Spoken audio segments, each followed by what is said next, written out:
சிதம்பரத்தில் வந்திருக்கிறேன். என்னுடைய கேள்வி, நபிகள் நாயகம் தோன்றுவதற்கு முன்பதாக இஸ்லாமத்து எப்படி இருந்தது? ஆனால் இறுதியிலே நபிகள் நாயகத்தை நபிகள் நாயம் ஏன் நபிகள் என்று அழைக்கப்பட்டுகிறார் என்பதை என்னுடைய கேள்வி என்று கேள்விக்கு பதில் கேட்டு விடைபெறுகிறேன். நன்றி, வணக்கம்.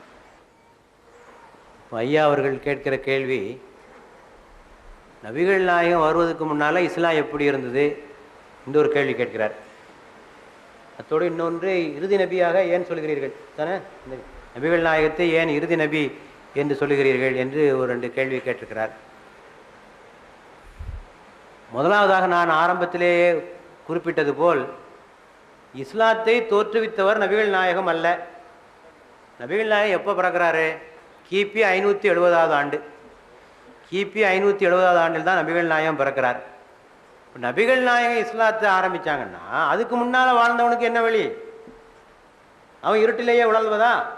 அது என்ன 570 ஆண்டுக்கு பின்னால் வந்தவனுக்கு மட்டும் வழிகாட்டுதல், அதுக்கு முன்னால் வாழ்ந்தவனுக்கு ஒன்றும் கிடையாது, அவனை இருட்டில் விட்டுறதுன்னா அது நியாயமா இல்லையாது? இறைவன் இந்த உலகத்தை படைத்தான். அந்த உலகம் தோன்றி பில்லியன் ட்ரில்லியன் ஆண்டுகளாக ஆகிவிட்டது என்று சொல்கிறார்கள். அப்போ நபிகள் நாயகத்துக்கு முன்னால் எத்தனையோ கோடிக்கணக்கான ஆண்டுகள் சென்று விட்டன. அந்த காலகட்டத்திலே வாழ்ந்தவர்களுக்கு வழிகாட்டுதல் யார்? இந்த கேள்வி வருகிறது.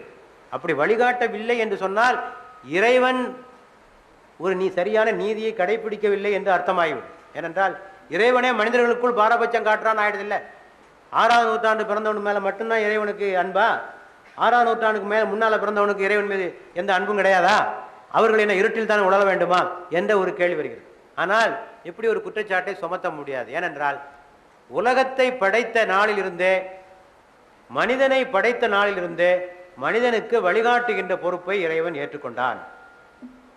முதல் மனிதன் யார்? ஆதம். ஆதம் தான் முதல் மனிதன். ஆடம் என்று சொல்கிறோம், அவர் தான் முதல் மனிதன். அவரே முதல் இறை தூதர். அவர் தான் முதல் இறை தூதர். ஆகவே அவரையே முதல் இறை தூதராக ஆக்கினான். அவர் மூலமாக வழிகாட்டுதலை வழங்கினான். அதிலிருந்து தொடராக பல இறை தூதர்கள் வருகிறார்கள். நோவா வந்தார், அப்புறமாக ஆபிரகாம் வந்தார், அவருடைய மகன் ஐசக் வந்தார், டேவிட் வந்தார், ஜோசப் வந்தார், அதற்கு பின்னால் மோசஸ் வந்தார், ஜீசஸ் வந்தார். இதெல்லாம் நான் ஆங்கில பைபிளிக்கல் நேம் சொல்கிறேன். இதுக்கு இணையான அரபி பெயர்கள் வேறு. உங்களுக்கு புரியும் என்பதற்காக இந்த பெயர்களை நான் உங்களுக்கு சொல்லிக் கொண்டிருக்கேன். எல்லாத்துக்கும் அரபி பெயர் ஒன்று இருக்கிறது.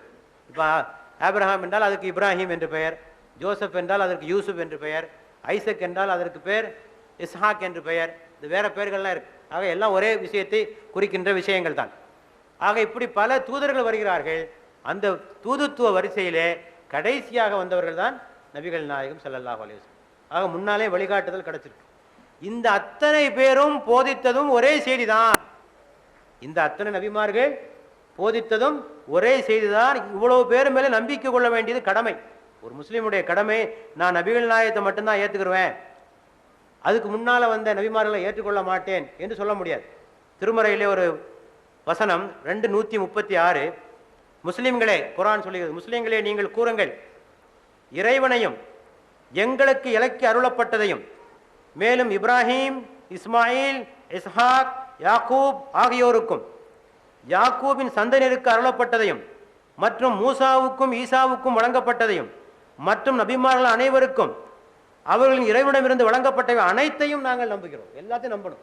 எல்லா நபிமார்களையும் ஒரு முஸ்லீம் நம்பி ஆகணும். நபிகள் நாயகத்தை மட்டும் நான் ஏற்றுக்கிறேன், மூசாவை ஏற்றுக்கிற மாட்டேன், ஈசாவை ஏற்றுக்கிற மாட்டேன், முஸ்லீமாக இருக்க முடியாது.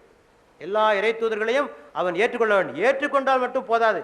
அடுத்தபடியாக ஒன்று சொல்கிறது, நாங்கள் அவர்களில் யாருக்கிடையேயும் எந்த வேற்றுமையும் பாராட்டுவதில்லை. ஒருத்தர் வேற்றுமை பாராட்டக்கூடாது. இந்த இவர் உயர்ந்தவர், அவர் தாழ்ந்தவர், நபிகள் நாயகம் உயர்ந்தவர், மோசஸ் கீழானவர், ஜீசஸ் மேலானவர், இந்த வேற்றுமைகளையும் நாங்கள் பாராட்ட மாட்டோம். இப்படி சொல்ல வேண்டியது கடமை என்று இஸ்லாத்திலே சொல்லப்பட்டிருக்கிறது. ஆக எல்லா நபிமார்களும் ஏற்றுக்கொள்ள வேண்டும். எல்லோரும் சொன்ன செய்தி ஒன்றுதான். எல்லாரும் அடிப்படையில் செய்தி ஒன்றுதான். சில விஷயங்கள்ல சில மாறுதல் இருக்கலாம். தொழுகைன்னு சொன்னால் இவங்க தொழுகிற முறை ஒரு மாதிரியாக இருக்கும், அவங்க தொழுகிற முறை ஒரு மாதிரியாக இருக்கும், இவங்க நோன்பு வைத்த முறை ஒரு மாதிரியாக இருக்கும், அவங்க நோன்பு வைத்த முறை மாதிரியாக இருக்கும். இதில் தான் வேறுபாடு இருக்குமே தவிர இறைவன் ஒருவன், இறை தூதர்களை நம்ப வேண்டும், இறப்புக்கு பின்னால் ஒரு வாழ்க்கை உண்டு என்று சொல்லக்கூடிய அடிப்படை செய்திகள் எல்லோருக்கும் ஒரே மாதிரியாகத்தான் இருக்கு. இப்போ அடுத்த கேள்வி, உங்களுடைய கேள்வியினுடைய அடுத்த பகுதி, நபிகள் நாயகத்தை ஏன் இறுதி நபி என்று சொல்லுகிறீர்கள் என்ற ஒரு கேள்வி வருகிறது. ஏன் அதோட முடிஞ்சு போச்சு? இப்போது இந்த கேள்விக்கு விடை காண வேண்டும் என்று சொன்னால் ஒன்றை தெரிய வேண்டும். ஒரு புதிய நபி எப்போது வருவார்?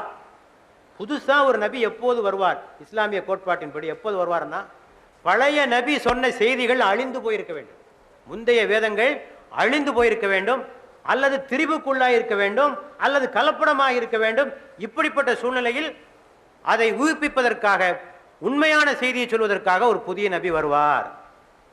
ஆக மோசஸ் கொண்டு வந்த செய்தி அழிஞ்ச போது ஜீசஸ் வருகிறார். ஜீசஸ் செய்தியிலே மாறுதல் ஏற்படுகிற போது முகம்மது வருகிறார். ஆனால் முகம்மதை பொறுத்தவரையில் அவர்கள் கொண்டு வந்த செய்தி இன்றளவும் எத்தகைய இடைச்சல்களுக்கு உள்ளாகாமல் அப்படியே பாதுகாக்கப்பட்டு வருகிறது.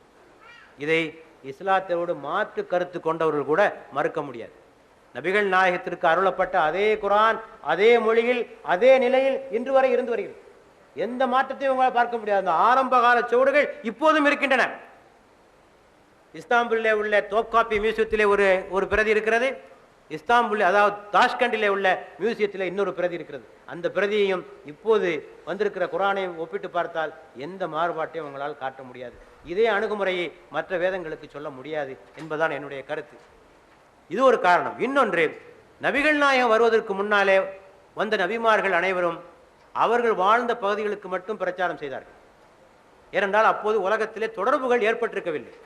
இன்னொரு நாட்டிற்கு ஒரு நாட்டிற்கு இடையே தொடர்பு கிடையாது. இந்த செய்தி அங்கே போய் சேர வேண்டிக்கான வாய்ப்புகள் கிடையாது. ஆனால் நபிகள் நாயகம் வாழ்ந்த காலத்தில் கிட்டத்தட்ட உலகம் பூராவும் அதிகமான தொடர்புகள் ஏற்பட்டுவிட்டன. ஆக அரேபியாவிலே போதித்த செய்தி அதே ஆண்டிலே கேரளாவுக்கு வந்து விட்டது. நன்றாக தெரிந்து கொள்ள வேண்டும்.